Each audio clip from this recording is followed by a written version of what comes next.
Okay, good morning. So, samahan niyo akong mag-check. And habang nag-check ako, meron akong ikukwento sa inyong karanasan ko bilang isang teacher. Okay, so, kwentong to ay nangyari last year. Ako po ay advisor ng grade 2. And then, meron akong estudyante na hindi ko napapangalanan. Estudyanteng to ay medyo bastos. Marami siyang ginagawang actions na hindi maganda. Okay, feeling ko may problema sa mata niya. Kailangan siya pa-check up. Hindi siya nakikinig, pasaway, makulit. So, maraming issue. So, bilang isang advisor, kailangan mong inform yung parent, makausap, inform mo sila na, tulad din sa mata, Mami, gusto ko sabihin na Mami, baka pwedeng ipa-check up natin yung mata ni kasi parang nahihirapan siya sa school. Ganon. Marami akong gustong sabihin sa parents. So, chat ko yung nanay, hindi din sumasagot. Chat ko yung tatay, hindi rin sumasagot. So, tinanong ko na yung bata. Hindi na ako nakatiis. Tinanong ko na yung bata. Sabi ko, anak, anong ginagawa ng mami mo? Busy ba siya? Nag-work? Ang sabi niya, nasa bahay, teacher, umiiyak. Tapos, sabi ko, bakit? Ba't siya umiiyak? Sabi niya, sinasaktan kami ni Papa. Sinasaktan kami ng daddy ko. Yun, habang nagkinakwento niya, umiiyak ako. Naawa ako. Yan. And then, yun.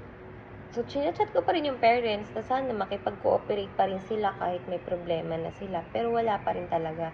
Hanggang sa dumating na yung point na ang reply sa akin ng nanay ay tanungin ng daddy.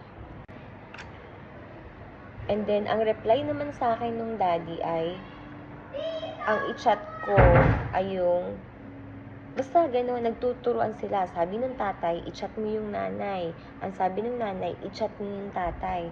So, gano'n, nagtuturuan na sila. So, wala na kaming magawa. Wala na akong magawa. So, inano ko na lang sarili ko na maging gentle na lang ako doon sa bata.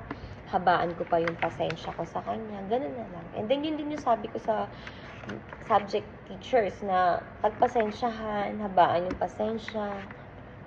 So, ayun. Hanggang sa one time, yung bata, nadapa. So, syempre, ako yung advisor. Ginagamot ko yung sugat niya. Habang ginagamot ko yung sugat niya, nakikita ko yung bata, ang tapang. Di ba kapag ginagamot yung sugat natin, masakit, yung aaray tayo, itutulak natin yung kamay nung gumagamot. Siya talaga parang, okay lang. Ganun lang siya. Kaya tanong ko siya, masakit. Sabi niya, no, kaya ko to, teacher. Ganun. So, ang nasa isip kong tapang naman. Or parang, tapos naalala ko yung kinwento niyang sinasaktan siya ng daddy niya. So, ang nasa isip ko, baka sanay na siyang nasasaktan. Kaya yun. Habang ginagamot ko siya, nagsusorry ako. Sabi pa niya, tinanong niya ako, teacher, ba't ka nagsusorry? Sabi ko, sorry kasi masakit yung yung panggagamot ko. Ayan, sorry, naputol yung pagbi-video ko kasi lunchtime na. Kumuha ako ng lunch. Okay, so tutuloy ko na yung kwento habang kumakain ako. So, ayun. Sorry ako habang ginagamot ko yung sugat niya na hindi ko naman alam kung ano talaga yung sinusorry ko.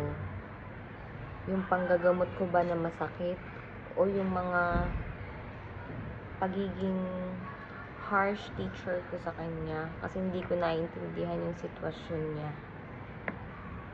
For sure, hindi lang naman ako yung naka-experience ng ganito. Kain tayo. Kaya yan. Lagi natin pipiliin maging mabuti sa ibang tao kasi nga hindi natin alam kung ano yung pinagdadaanan nila. Mabait naman ako doon sa bata. Sa kanilang lahat, pantay-pantay. Pero dahil nga medyo pasaway siya, naging din ako sa kanya.